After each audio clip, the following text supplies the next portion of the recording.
Hi viewers, welcome to Joshua Talks. చిన్నపిల్లలకి parents కథలు చెప్పకపోతే ఏం జరుగుతుందో తెలుసా? ఇది వింటే కథలు చెప్పకుండా అస్సలు ఉండలేరండి.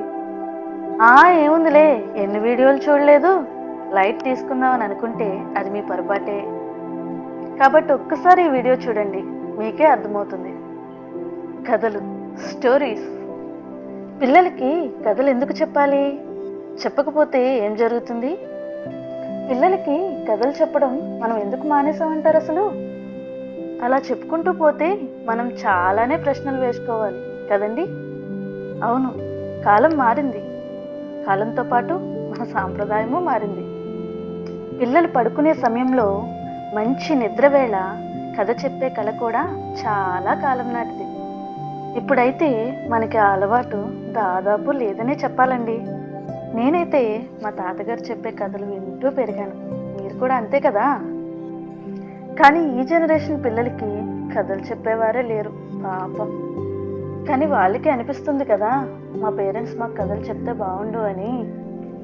సరే, ఈ సోదంతా మాకెందుకు అని అనుకుంటున్నారా? పాయింట్కి వచ్చేస్తాను, కాస్త ఆగండి.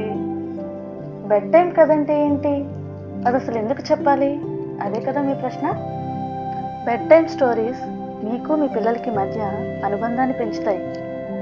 చాలాసార్లు మీ పిల్లలు మిమ్మల్ని వాళ్ళతో టైం స్పెండ్ చేయమని అడిగే ఉంటారు కదండి. కానీ ఈ బిజీ షెడ్యూల్లో పిల్లలతో మాట్లాడడానికి అసలు మనకు టైమే దొరకట్లేదు. మనం వాళ్ళతో టైం స్పెండ్ చేయగలము అంటే అది కేవలం రాత్రిపూట అనే చెప్పాలి.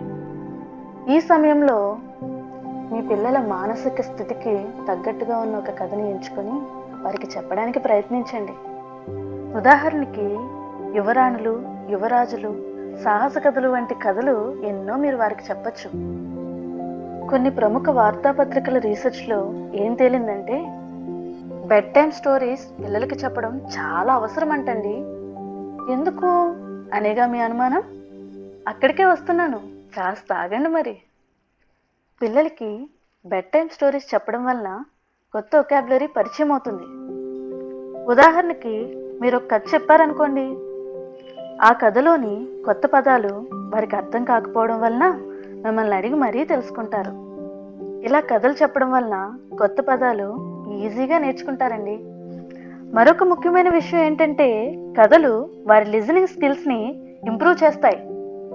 సాధారణంగా పిల్లలు వినడం కంటే మాట్లాడడానికే ఎక్కువ ఇష్టపడతారు. కానీ కథలు వినే అలవాటు వారిలో ఉన్నప్పుడు వారిని తక్కువ మాట్లాడి ఎక్కువ వినేవారిగా మారుస్తుంది. అంతేకాకుండా ఇంకో విషయం ఏంటంటే పిల్లలు మన సాంస్కృతిక మూలాలను మర్చిపోకుండా ఉంటారండి.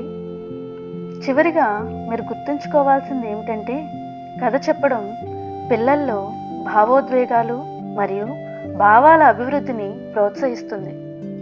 కాబట్టి పిల్లలకి కథలు చెప్పడం మానకండి, వారి మానసిక ఎదుగుదలకి తోడ్పడండి. ఉంటానండి మరి. మరిన్ని ఇంట్రెస్టింగ్ స్టోరీస్ కోసం please like, share and subscribe to Joshua talks.